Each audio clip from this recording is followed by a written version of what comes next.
Mambo vipi? This is Konde Boy Jeshi, the CEO of Konde Gang. Niko hapa kwa address hili jambo linalohusu mdogo wangu Chinga. Kwanza kabisa nikiri kwamba mdogo wangu alinitumia message na kuniomba kwamba anataka kutoka kwenye label akawa independent artist. Nami nilimjibu straight kwamba mdogo wangu, wish all the best. I got you back all the time as usual. Kachini na viongozi wa Konde Gang, video contacts, mfanolize, muone mnafanyaje. Contract inasema endapo atataka kuterminate na ku-own master, kununua, ku-own master. Nikisema master namaanisha catalog, the whole entire catalog.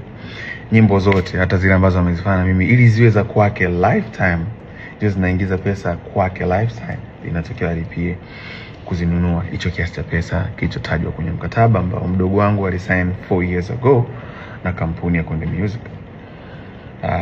Hayo ndio ilikuwa ni mazungumzo na lakini sijui nini kimetokea kwake.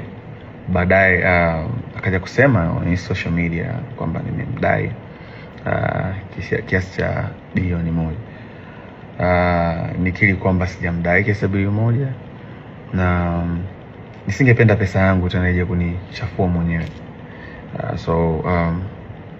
I did my best. I wish him all the best. Nampenda sana, msupporteni sana.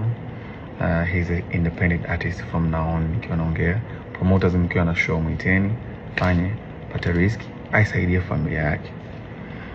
Even though lengo tupate risk wote kama ilivyo mwanzo, as you know, ni biashara na tulikuwa tukijitahidi kwa uwezo wetu kuwekeza ili kukuza career ya msanii ambayo itakuwa ni lifetime na kuchange maisha yake. So far tumshukuru Mungu kwa support yetu, tumeweza kufanikisha kuwaletea superstars kadhaa ikiwemo Chinga, kina Angela, Kili Chidi walikuwa kina Country Boy, na wao wote waliondoka hakuja kuwa na matatizo yote, na wote wana own masters zao na for good and for peace. Hamna mtu yote mwenye malalamiko ya kudaiwa. So that's how we live by lifting each other. Lakini pia speaking of BASATA, nilipata mwito na niliomba management yangu niwakilishe, nataka kujua issue ni nini, kwa sababu sikutegemea, na kwa sababu mazungumzo alizungumza naye na bwana Chinga, sikutegemea kama angeweza kufika BASATA baada ya sanaa na usuluhisho.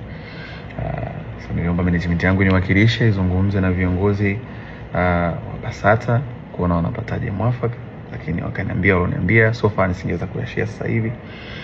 Na mimi sikuona haja ya